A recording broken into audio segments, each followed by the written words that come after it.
Hola, amigos. Hoka 93 in the place to be. Welcome to the Bennett Brothers Wrestling Corner, episode 9 of season 3. I hope everybody's weekend was as easy as using a napkin. Mine sure was, even though I had a job interview yesterday, but it all went pretty well. So I can say that my weekend was as easy as using a napkin. Hold up.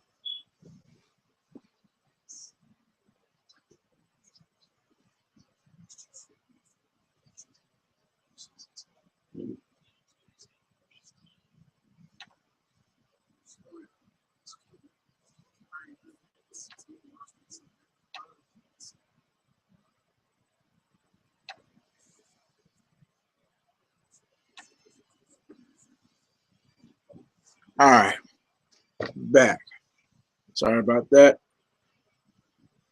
So, yep, this is episode 9 of season 3, and the request for since Sunday is Survivor Series.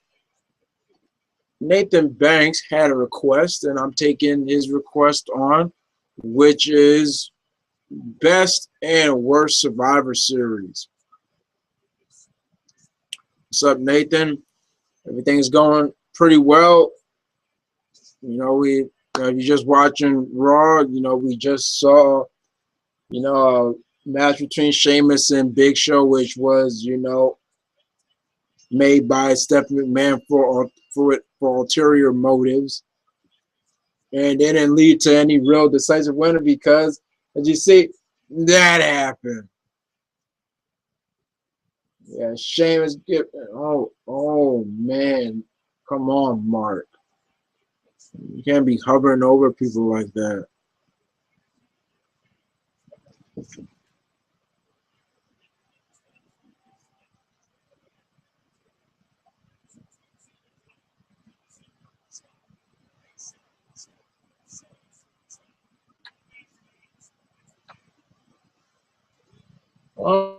Um,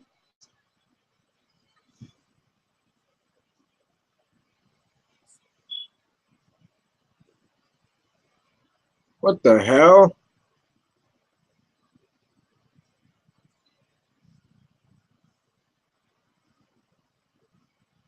I'm not going to lie. Uh, for a brief moment, I actually thought that was AJ.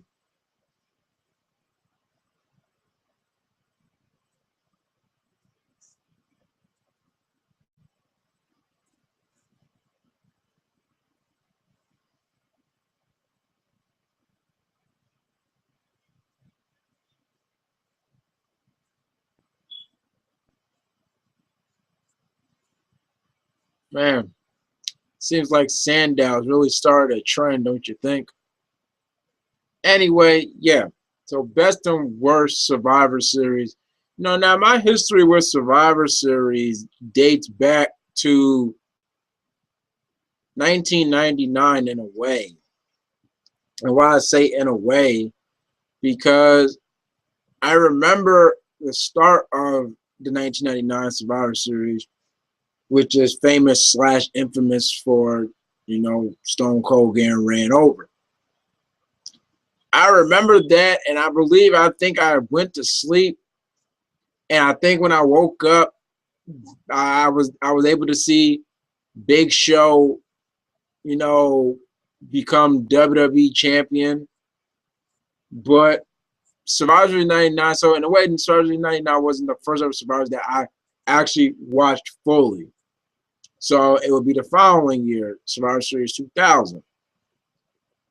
So in a way, my history of Survivor Series dates back to 2000. I have yet, to, unfortunately, I have not gotten the Survivor Series anthology. So I have never seen the first Survivor Series, the one after that, or the ones in the early to mid 90s. So basically, I don't have an extensive viewing of Survivor Series. as I would say for WrestleMania, thanks to the WrestleMania anthologies.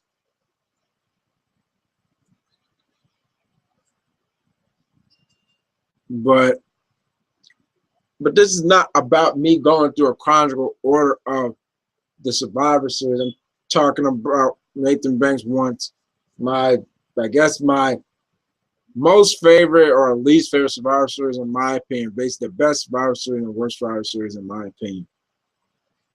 I don't, you know what? From all the Survivors I've seen from 2000, I've only missed one Survivor Series since 2000. No, actually two. Survivor Series 2001 with the winners takes all match, and Survivor Series 2005, and a little bit of Survivor Series 2008 because I had me and Chris and our dad had to go to a funeral on Survivor Series 2008, and when we came back, I believe it was on, I think, the end of the Big Show Undertaker match, or I think it was just started on, John Cena, his return match against Chris Jericho. But then, get to see the encore. But from 2000 to 2013, I'll have to say that maybe my favorite to me is Survivor Series 2002. I mean, I haven't seen Survivor Series 2003 since watching on paper. I haven't seen Survivor Series 2004 since watching. I think the last time I seen still have Survivor Series 2006 on tape and everything. But look out!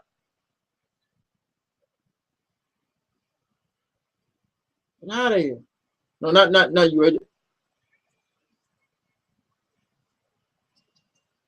Wait a minute.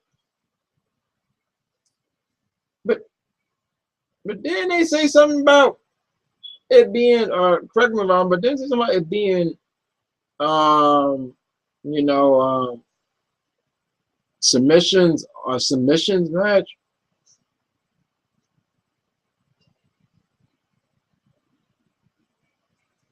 Oh, exhibition. I see. I had it on law. I thought it said submission.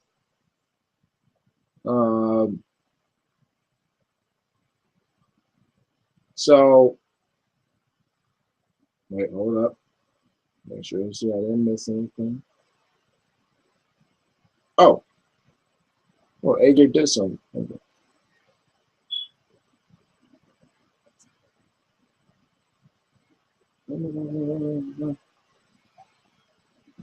Hold on, let me check this out.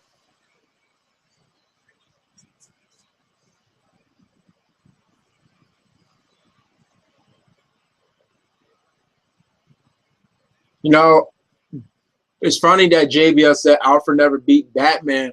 Well, I'm forgetting. See, Chris would know better. I'm forgetting there was a comic book where it showed Alfred beat up Batman. He beat him up. I guess a young Bruce Wayne, but still, not like he beat him up. I'm trying to remember. It showed, Alfred's, extensive skills, his military skills. Oh, DDT. Laid out both belts.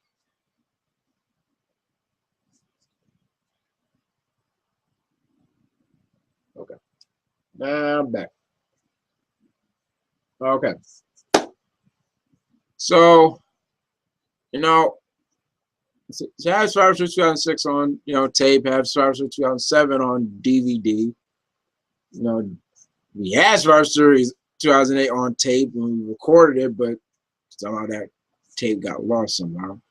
And we got all the rest of the Survivor Series recorded. But probably 2002, I watched that DVD,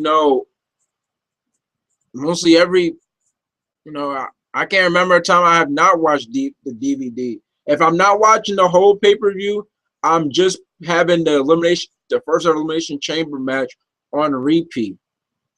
I love Survivor Series 2002.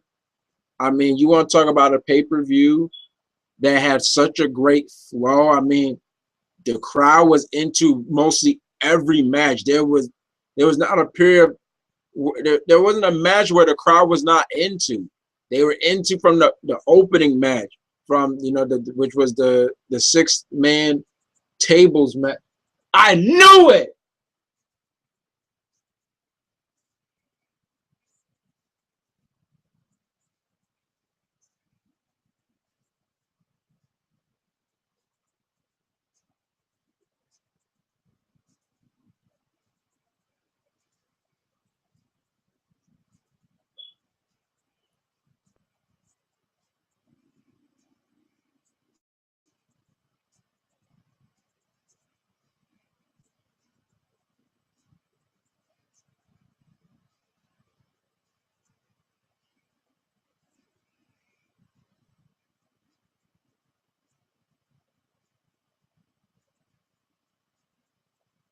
I freaking knew it.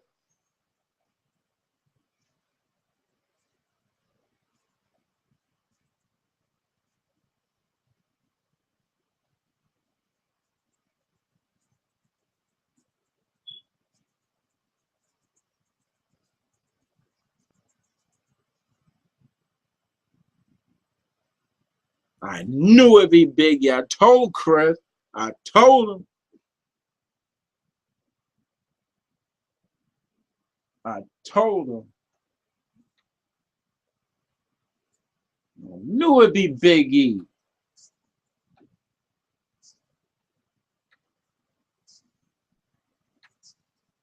All right, okay, Young Jay. Wait, this was actually 10 seconds ago. I really thought Survivor 2004 uh, was good to me. Memory serves me correctly. I enjoyed Survivor Series 2004 when we watched it on pay-per-view. But there were some, I guess, kind of dim moments, kind of lackluster moments. I mean, um, you know, the Undertaker hiding right. It was good that Taker got the win, but that match was like pretty sloppy. I remember.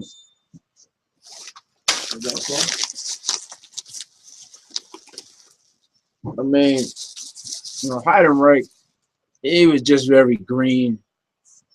It was interesting. When it looked like we were going to get a Lita and Trish match, and it just led to Lita just beating the crap out of Trish. Busting her nose and everything, hit her with the chair. And then I was really upset when Booker T didn't beat JBL for the WWE Championship. But I think the best match for that Survivor Series. I mean, the traditional Survivor Series match was pretty good, even though, I love John Cena's entrance in that Survivor when he came back, to get at Carlito. That was a pretty good entrance. But I really enjoyed the main event, which was the Raw traditional Survivor Series, where it was Team Raw versus Team Triple H, and the winning team each member would have a chance to host Raw, and that was a pretty cool, interesting, concept stipulation at the time. It was pretty cool. So, one day I have to rewatch Survivor 2004, again, in its entirety. The only thing I really came close to was just watching highlight videos of it. I'm a big watcher of highlight vids. So there's somebody that got good highlights. I really like. Cause there's times where, like, when Raw, waiting for TNA, I'm just killing time watching highlight vids of pay-per-views, and most of the time they're TNA pay by video uploader named I Upload Stuff 10, or his other name Inverted Polarity, and now a new one that I'm getting into, 2M 14. They're like the only two. They were like what I Upload Stuff. He was like the first person I've really seen have consistent that they based their all of their highlights on TNA pay, because I remember at one point you could not find really anybody uploading pay-per-view highlights of TNA pay-per-views. And when I found that guy, and I recommend, if you're a TNA fan, you know, watch his highlight vids. His names are either I Upload Stuff 10 or Inverted Polarity. And also you got the other upload YouTuber 2M14. They're good uploaders. They're good highlight creators, for highlight makers for TNA pay-per-views. I believe 2M he has some WWE ones too. Survivor 2005, I've only watched a couple of matches from Survivor 2005, like via YouTube, like the Melina Trish match, which was good, which at the time, you know, I didn't know that Melina could, you know, wrestle that good. And that was like her real like breakthrough moment where, you know, and I knew that too. Oh, never mind. Never mind. Hold that thought. I thought it was going to be the Usos and Lost Matters teaming up to go against, you know, the Golden Cosmos, the Cosmo Twins, and Miz and Mizdow. But is that going to be a fatal four-way championship? I mean, fatal four-way tag team match for the championship. And I believe it was you, Young Jay. If you're watching this, heck, you might get your wish. You know, you never know. Miz and Mizdow might win tag team championships. Never know.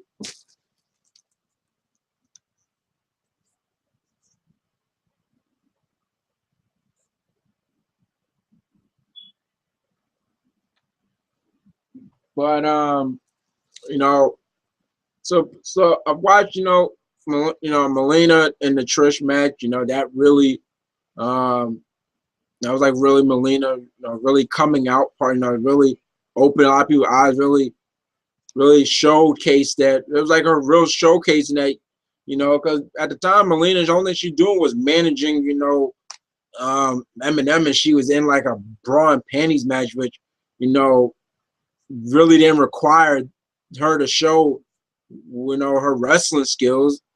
And then when she went against Trish, and it was a women's championship match, or in, you know, a cross promotional, cross brand, you know, match, you know, it was really showcased that, wow, she actually can wrestle. And that kind of started the trend, I believe, where you had a female that actually was a wrestler, but when they come in and but I don't think it was the case with Melina, but most of the time but I don't know how to wrestle. And then when they have their match, they do all good and stuff. And like, really? But I don't think that was the case with Melina. No, she actually went after Trish. I remember Trish got like kidnapped abducted by two guys. Members went on to be Eminem, and they had her tied up in like this dark lit room.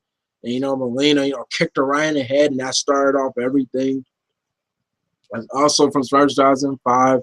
The only other match from Survivor 2005 I've seen was the Last Man Standing, a brutal Last Man Standing match at that, between Triple H and Ric Flair.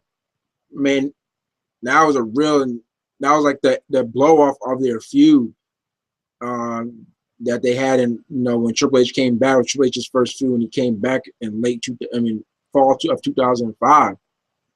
That was a real brutal match. You had Triple H, you know, grinding a screwdriver in Flair's head. I mean, Flair really came across as that, you know, I want to say it like that old dog, that old stubborn dog that, you know, is just not going to go out. You know, I had to take a freaking sledgehammer to the back of her head to finally put Flair out. It was one of my favorite Triple H and Ric Flair matches too. I'd go say one of my favorite Survivor Series matches. But those are the only two matches I've seen in their entirety of Survivor Series 2005. But Survivor 2002, I go back to that. You know, I have yet to see, you know, the Survivor Series of the 80s and the early 90s and mid 90s. You know, I know the history with them, like the historical events. myself down. Up for SmackDown. The Dean Ambrose survival kit. Okay, but I go back to Survivor 2002. It was in Madison Square Garden, and let's just face it. And since I know from watching, that crowd was hotter than that New York crowd was hotter than when they watch a Knicks game. No lie. I mean, that amazing 6-man tag tables match where Devon came, where the Dudley Boys reunited after being, after being separated for a couple months because of the brand. And then you had an awesome Cruiserweight Championship match between Billy Kidman and Jamie Noble with, Kidman becoming the champion. Then you had Trish and Victoria with their feud in that hardcore match where they pulled no punches. You might find the finish to be a little bit, I guess, anticlimactic. You might find the finishing move to be anticlimactic, but overall the match was great. And then you had, Brock Lesnar versus Big Show for the WWE Championship. They built that up. That's when they really went, full force with Big Show as a monster heel. I always said from 2002 to 2003, Big Show, they really went full force with Big Show being a monster heel. They definitely did. And I say a little bit of his ECW championship run. But you had the whole build-up, can Brock Lesnar, can he suplex the Big Show? Can he beat the Big Show? Can he even F5 the Big Show? You had all those three questions. So you had three things to care about him. And you had three questions. So you had the story. That was the story, those three questions. And Brock Lesnar completed 2 out of 3. He suplexed the Big Show. And boy, did he F5. I mean, he F5'd him so smoothly. It was freaking scary.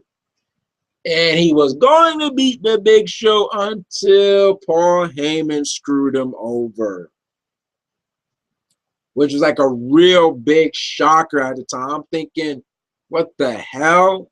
Like, why would you screw? Don't think any sexual. Why would you? Why would you cost, your guy the championship? And what I've always felt, why would you cost your guy your meal ticket championship? But I always felt this in story when the Paul Heyman got so doubtful of Brock Lesnar winning that by the time Survivor Series came, him and Big Show already made the deal. So, that's why it looked like he was really surprised when, Brock Lesnar's F5'd him. And it's almost like for that short second, he was going to let the 3 count them like, oh, wait a minute. I just made a deal with Big Show. And I got to pull the referee out and slug the ref. I've always felt that, yes, Paul Heyman at one point realized he had an epiphany, like, oh, shoot, my guy actually did all the stuff that I said he couldn't, but wait a minute, I just made a deal with Big Show. What do I do? Okay, I gotta go with Big Show. I'm all about the money.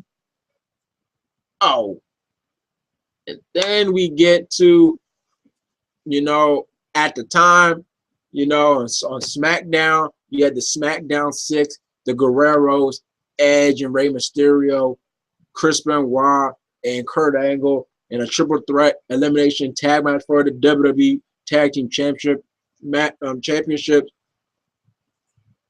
Awesome. It was just another example of how great the SmackDown 6 were. I mean, especially together. I mean, it was a little bit sad that it was elimination. It was elimination because I kind of felt that was the only time I felt like maybe down period was when when Kurt Angle and Chris Brown, they were the first ones to be eliminated. I kind of felt like the crowd felt a little bit down. That they're gone. But but when all six guys were in, my gosh, the crowd was on fire. Even though there's some spots in that match that, I still scratch my head because, the whole stipulation of a triple threat tag match is, you have to tag. But there's a period in the match where Eddie Guerrero, where Edge and Chris Benoit are the legal guys, but somehow Eddie Guerrero hits a frog splash on Edge, and the referee starts counting. I'm thinking, wait a minute, you clearly see that Benoit and Edge are legal. That should never counted. It's just one of those things where at the time I didn't really think about it, but now every time I watch it, I'm like, yeah, and that's not just in that's not just in that match. It seems to happen in every triple threat tag team match. Case in point, the first matchup, the Wolves, Dudleys, and Hardy's series that TNA did. Their first match was just a regular triple threat tag team match. And it got to the point where I'm asking myself, who's legal? Who are the last legal person? Because it seemed like that's just been thrown out right. First they were going with the format, and all of a sudden it just got thrown out. It just got thrown out. Just thrown away. And I'm thinking, wait a minute. No, wait a minute. Wasn't this person legal? Wait, what's going on here?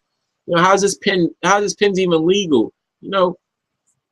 And also Survivor 2002 was the, I can't even say the debut. It was the return of Scott Steiner in WWE. He made his return by beating up Chris Nowinski and Matt Hardy. And then came the first ever, the first ever, Elimination Chamber match. Coming into that match, having no idea what to expect. No idea. Never seen this match before. Never seen how the competitors will handle this match. Never. And they didn't have a clue at all. And to this day, it's probably my favorite Elimination Chamber match. I'm not, so that doesn't mean that I don't like every other match that came after it. But there's just something about that match because I don't think it necessarily has to do with it being the first. It's just you look at that star power and, they really showed right from the get-go what you can do with that Elimination Chamber, especially RVD. That's why it was really sad RVD was like the first elimination. It was really sad. RVD was still really hot back then. You had Booker T, RVD, Jericho, Kane, Chris Jericho. I think I said Chris Jericho already. Triple H and Shawn Michaels on this one match for the World Heavyweight Championship. And, the deal was that the Elimination Chamber was supposed to be like a combination of, what did Eric Bischoff say? A combination of the Survivor Series match, Royal Rumble, Hell in a Cell, and War Games. This will be all conglomerate,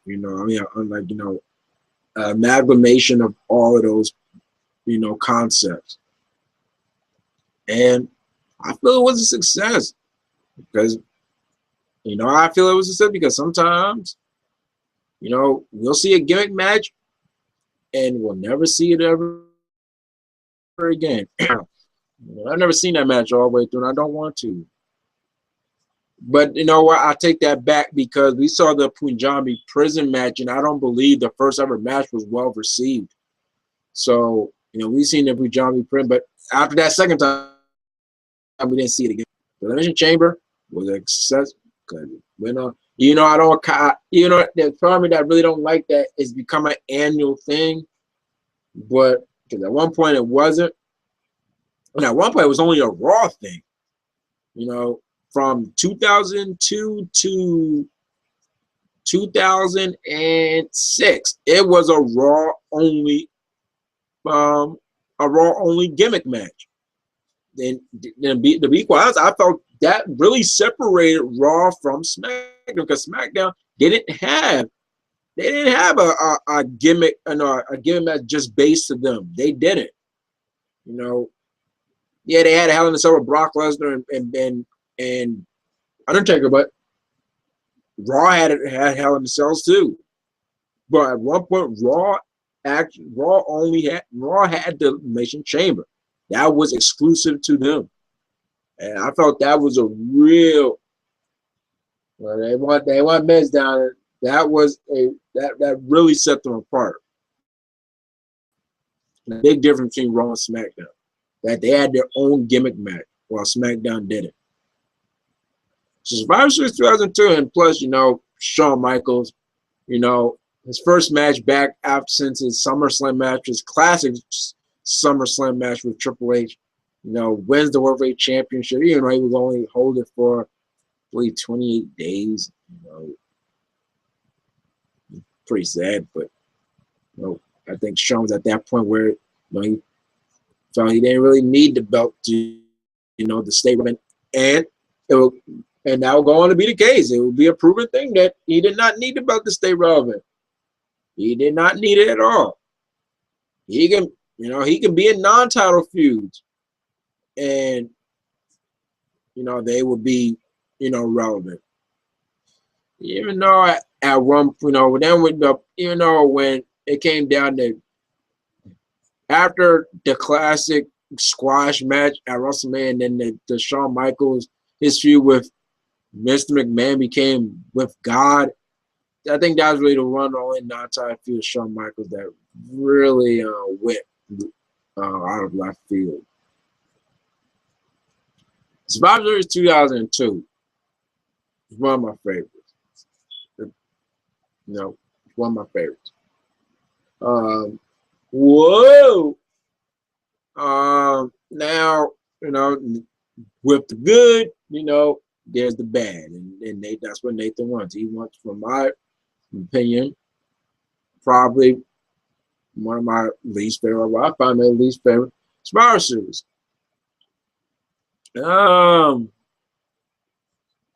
That I've seen. I really enjoyed Survivor Series 2007. I think after 2002, 2007 was a good Survivor Series. But in terms of bad, that I felt after watching, I'm like, not like, after the reviews came out, and it was labeled as maybe the worst Survivor Series. Oh,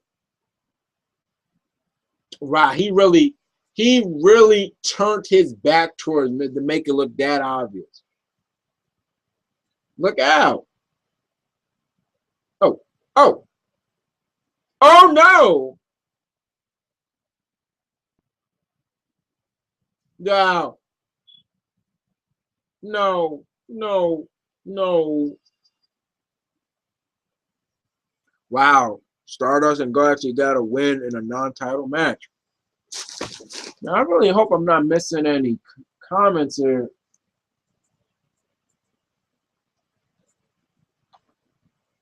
Yeah, you see? Look at this. All right, young Jay Wade. Do you think Reigns could stay and play a role in the Survivor Series match? Man, stop showing Grumpy Cat. It's over. Man, the cat don't even look just okay. The first time he looked grumpy, he just looked tired. But if he's healthy enough, I guess he could play a factor. They are going to be in St. Louis. So who in the WWE is known in St. Louis? Who's from St. Louis, Missouri? I don't have to say it. It's pretty obvious. That person might also play a factor. Hey, Invictus is here. I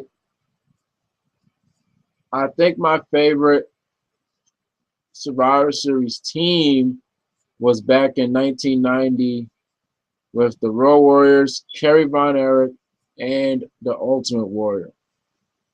Well, see, I don't even think, that's not the, I don't even think I even have a favorite Survivor Series team.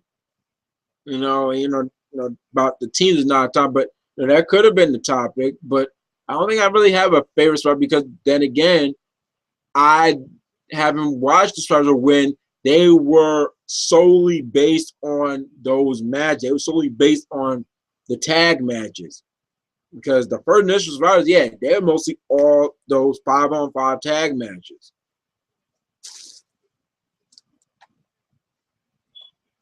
Young Jay, we got Young Jay way again. I think my favorite Survivor Series is 2002. Now I don't know for sure.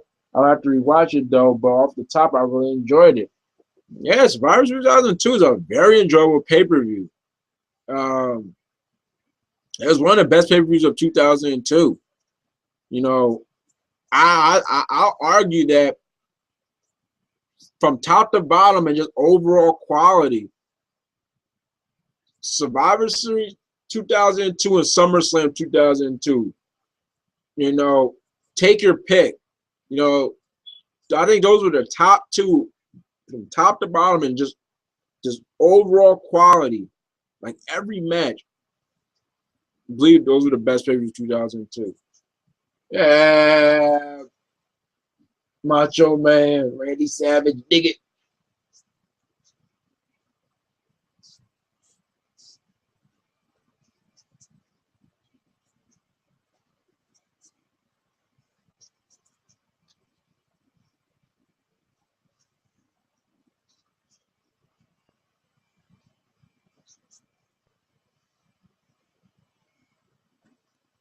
Dig it. Man, I'm still didn't get to worse. That after watching them, like, no.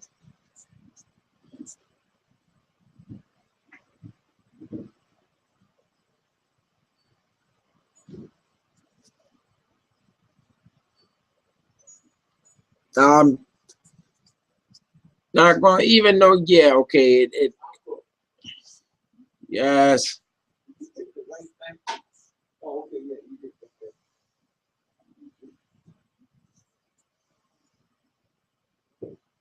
Even though it had some moments, with, Roman Reigns, having like his real breakthrough moment, and it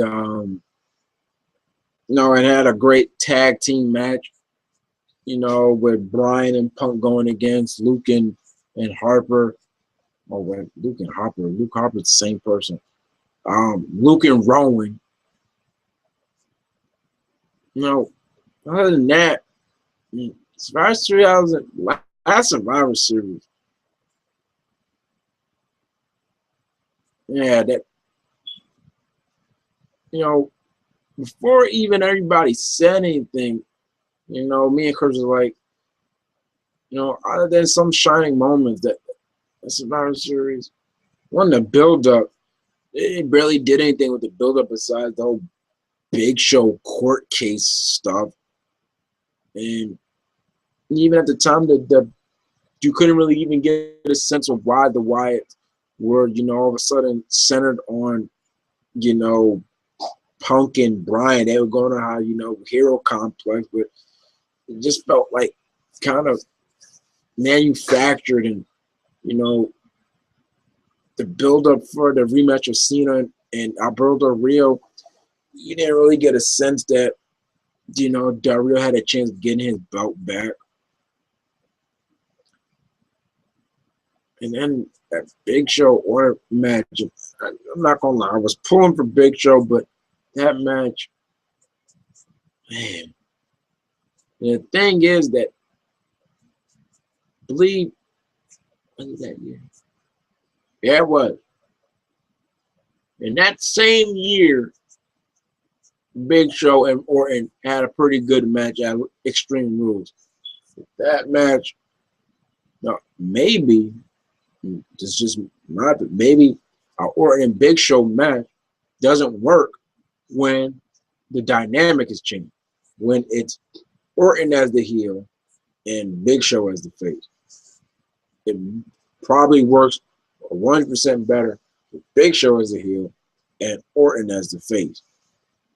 And sometimes that's the case.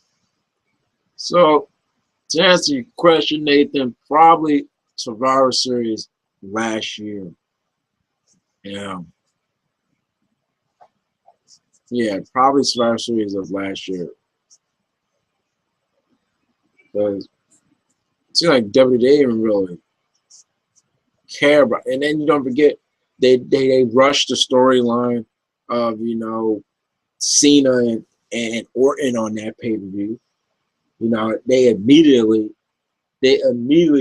made it like, well, Big Show lost that. You know, okay, we're gonna quickly move on from Big Show, you know, failing after going through all that work. Yeah, to go to you know, the unification. They even really treat like Big Show was like a real big deal. They just moved on right to the next thing, just like that.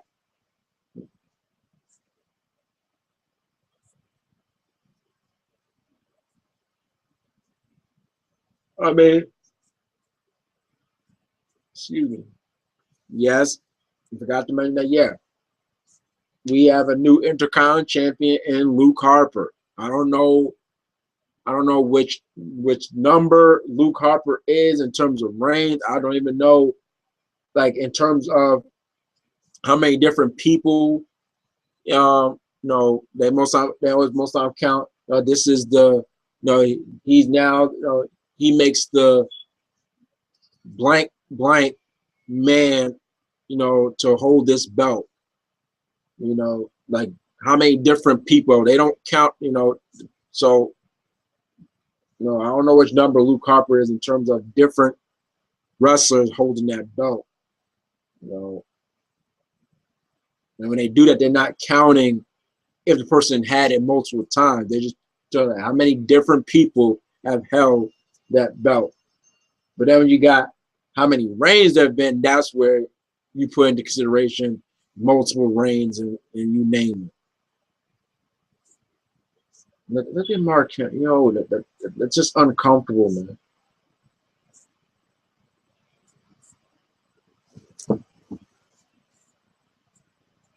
I mean, so yeah, Survivor Series, Survivor Series 2013, last year. I mean, in terms of, probably like least favorite matches of Survivor Series, of the ones I've seen,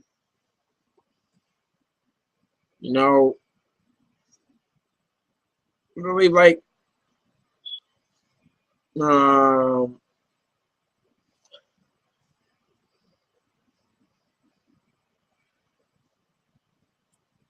you know, even though it was a big deal, with Rock and Cena teaming up for the first time to go against, Awesome Truth, Miz and R-Truth. Once you get past, just the, I guess the nostalgia or the hype of seeing The Rock back in the ring, and then when you see Cena just getting worked on, it just became like a regular Cena match. Just that it's the shoes on our, it's not him watching his opponent get beat down for him to make the hot tag and do it, but the crowd was hot for the match because it was the first time. Like, I was excited, man. I was like, oh yeah, first time, and and I think that was 2000. That was 2011. I said 2012. That was 2011. So that was 2011. It was the first time in. I think at that time, Rock's last match was in 2004. It was WrestleMania. So you know, nearly 7 years since seeing The Rock back in the ring, and boy, did he look good doing the arm drags and everything. But you know, if you look at, you know, they really did do a good job building up them, because you didn't really get the sense that really R-Truth and Miz were a threat to Rock and Cena. You know, why should I be invested in a match where, you know,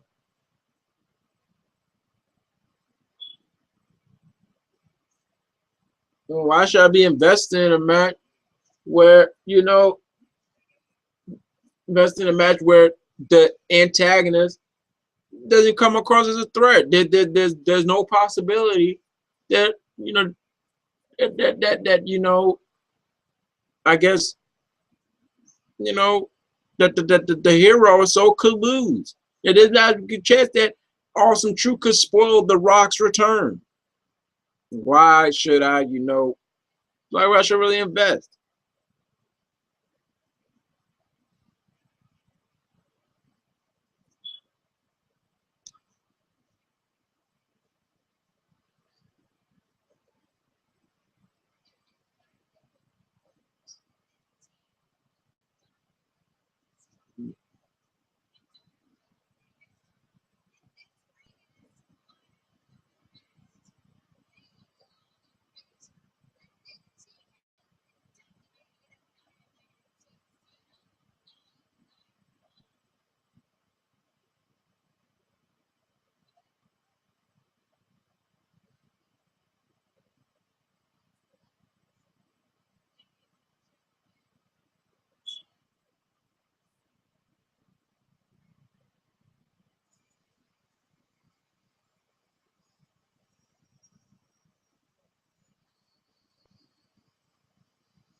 He's walking there with a purpose.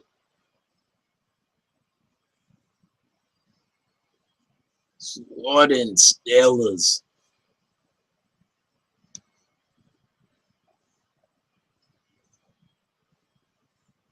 I brush your mouth like cold gators.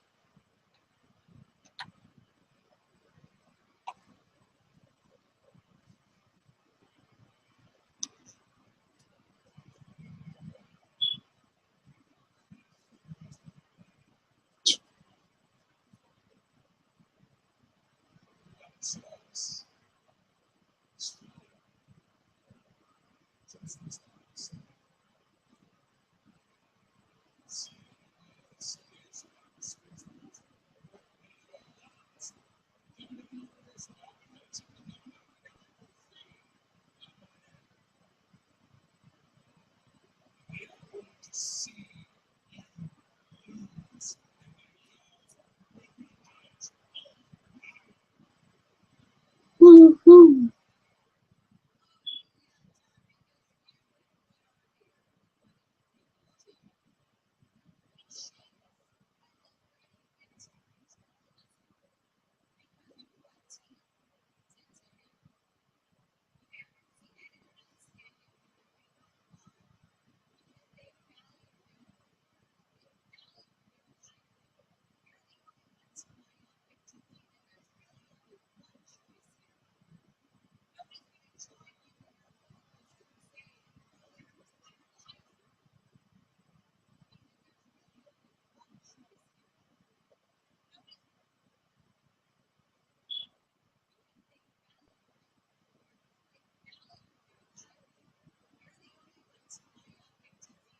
Oh man, she was myopic.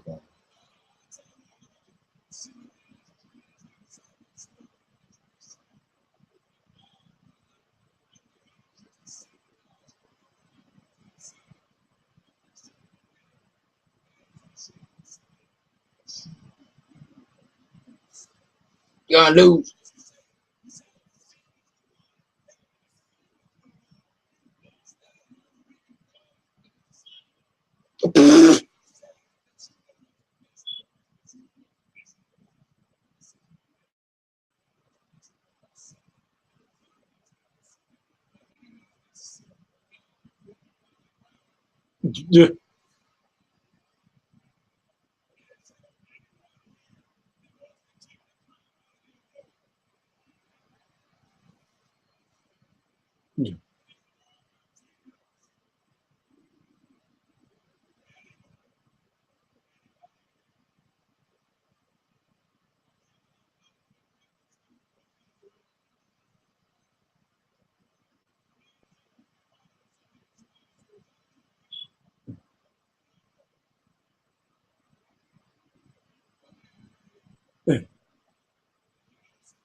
They show Triple H's nose too.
Oh.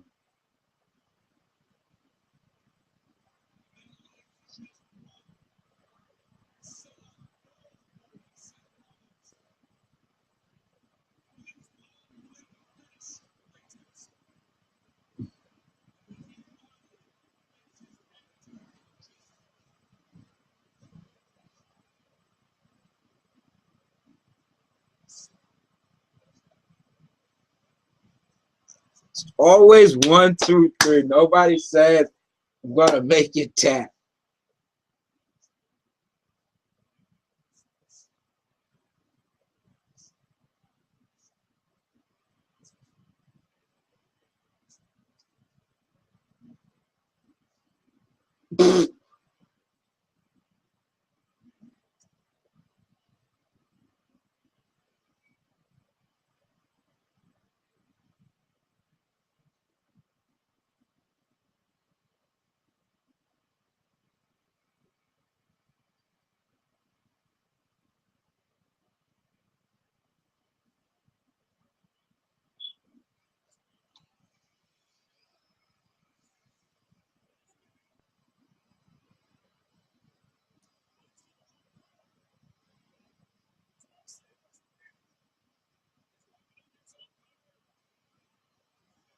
Yeah, I'm like, no way Dolph Ziggler gonna be out the whole night after that curb stomp.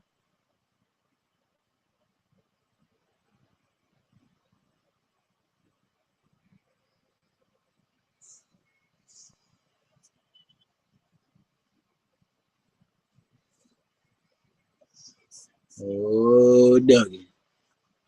Oh, yeah. Oh, yeah.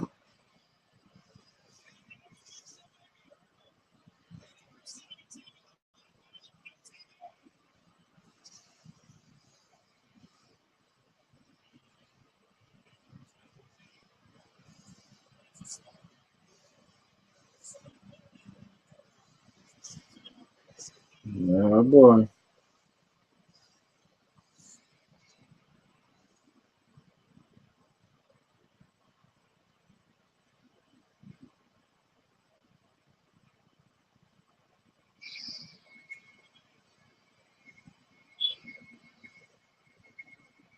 What the?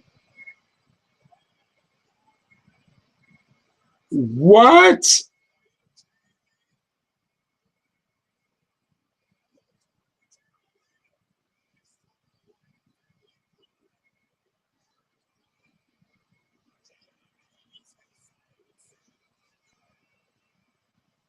What the hell?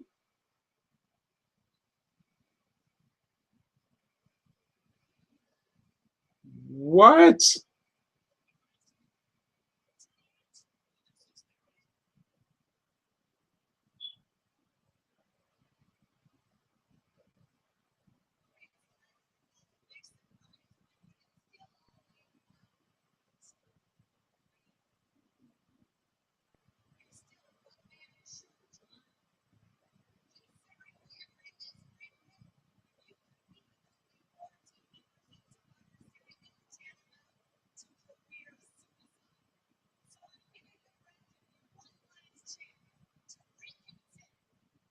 My right back.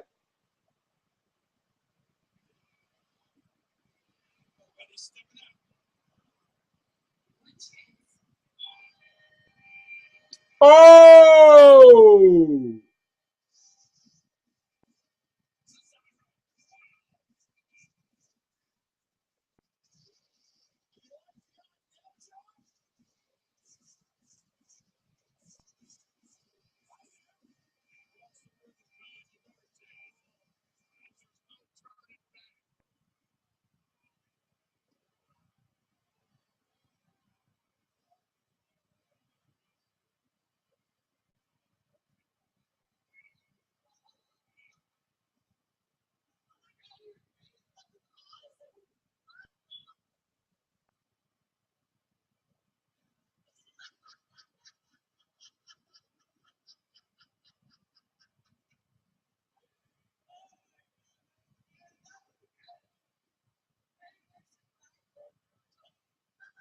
Wow, what a swerve.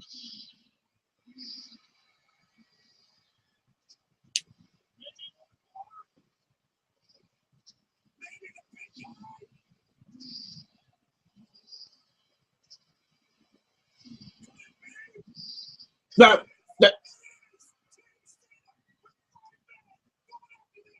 I can't believe this.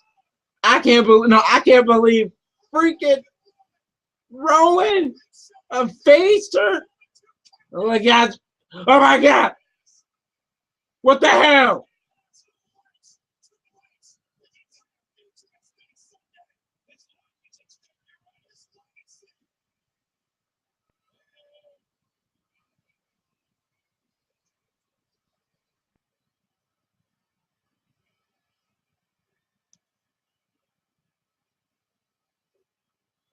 Remember last time you stared down with a boy that got AAA? His name was Big Show. He knocked you out.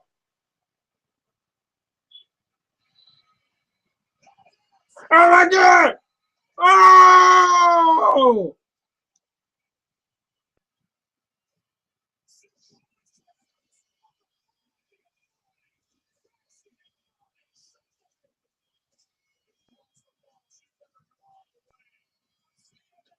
I know that in WWE most of the time, whoever's standing tall at the go home show loses. But dang it, now break the tradition. Come on. I've always have felt that the authority and could have came to an end when Bryan became WWE champion. It's long overdue.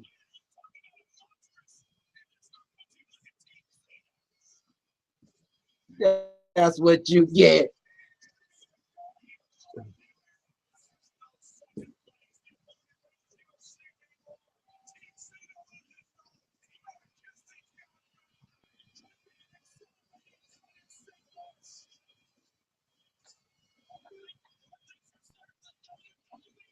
All right, man, I don't know why this comment took so long. WWE killed me with this biggest in WWE history notion. Like, really, what makes Team Authority the most dominant in WWE history, or this Survivor Series? Like, how can the next to be the biggest in history is actually kind of laughable? Cole is worse than anyone with it. The biggest favorite in WWE history. History. He constantly said, "You know what? That is true. Jamal. You know, you for most I can't remember mostly every pay-per-view you hear Cole or somebody. It is the biggest, for instance, every WrestleMania. This is the greatest WrestleMania. Like 27. This is the greatest WrestleMania. WrestleMania 27 was not the greatest. It was almost like there was like they so I'm like when they did 27, they was already thinking about WrestleMania 28. It's almost like WrestleMania 28 was the sequel of WrestleMania. This was really what WrestleMania 27 was supposed to be. Yeah, they did. This was the greatest Royal Rumble. This was the greatest SummerSlam, and like, come on. But yeah, you're hearing this. This is the biggest and most important survivor. So I'm thinking, what about the winner takes all match? What about that? That actually had consequence on both sides. you know. And then they're doing this, you guys got JBL. Who's gonna run SmackDown? Like, I don't know. How about Vince McMahon? I don't know. Maybe him. He's done it before. I mean, he's done it before. I know Triple H are the chief operating officer. They're supposed to handle the shows, but maybe Vince man, you don't think that he went into not having a backup? This guy has a lot of contingency plans. And then this is the most dominant Survivor team ever assembled.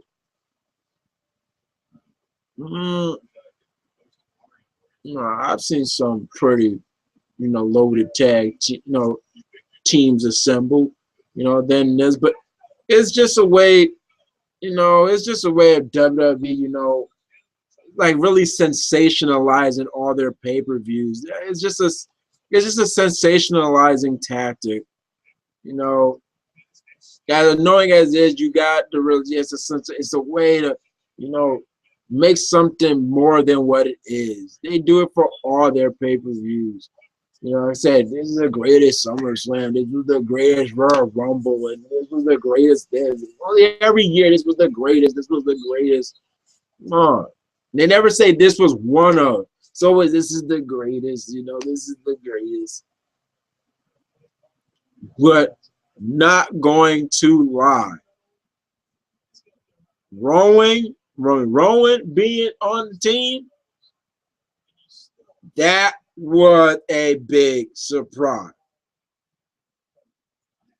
I thought that it was all leading to him just trying to stalk Renee. But then I'm thinking, so it's almost like, so now I'm thinking,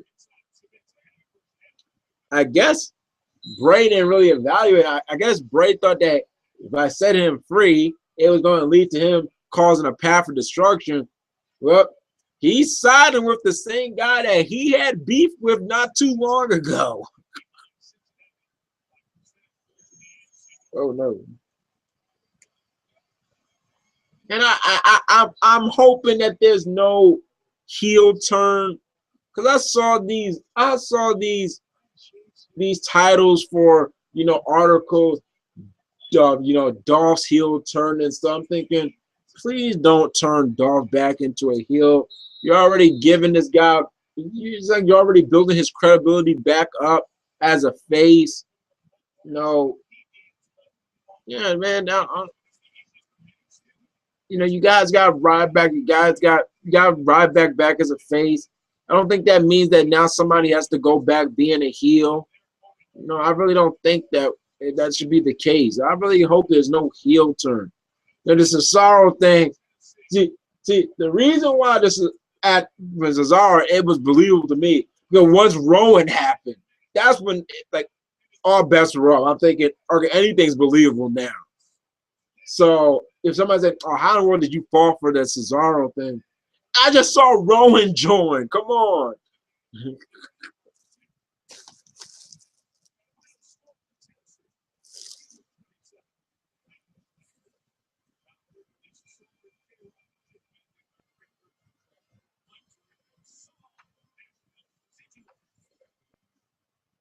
But I think that's about take care of everything. I took Nathan's request and I answered. Basically from all the Survivor Series I've seen, 2002 happens to be my most favorite, whilst last year's Survivor Series happens to be my least favorite.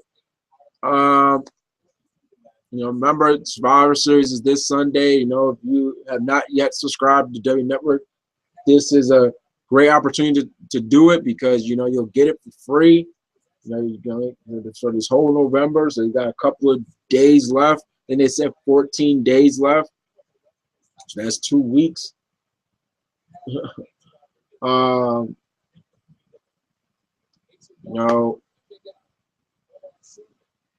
even though yes, they're really sensationalizing this Survivor Series match, and even though the storyline was a bit rushed, I mean, just from the get go, the match was already made, and at the same time they was trying to get Cena to be a part of the team, even though he was made the captain of the opposing team, and it was confusing. Even though that might be the case, I still think that at least for the past, for the past Survivor Series, the traditional Survivor Series match has never really been this, promoted. It's been a while. It's it's even been a while since our traditional Survivor Series match has main evented, Survivor Series. I believe the last time that's ever happened was Survivor Series 2005 with Team Raw versus Team SmackDown.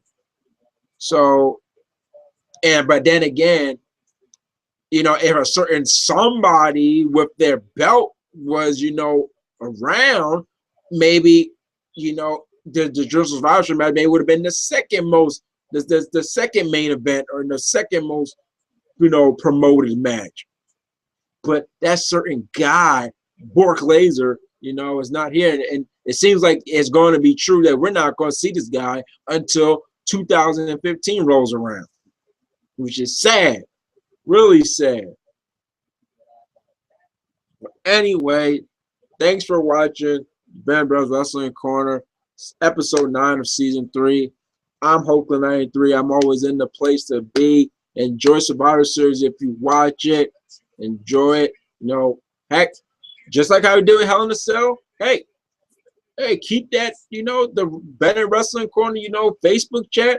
Hey, if you're watching for it, hey, let's have like a live chat going, like what we think about the pay-per-view. We don't have to wait until, next week when I come back on here and we talk, hey, we can do like how we did with Hell in a Cell. That's what we did. We was counting, having live, giving our live thoughts on the pay-per-view. Hey, we do the same for Survivor Series. Do the same. But anyway, thank you for watching this edition of the Bennett Brothers Wrestling Corner. Stay easy and have a nice weekend.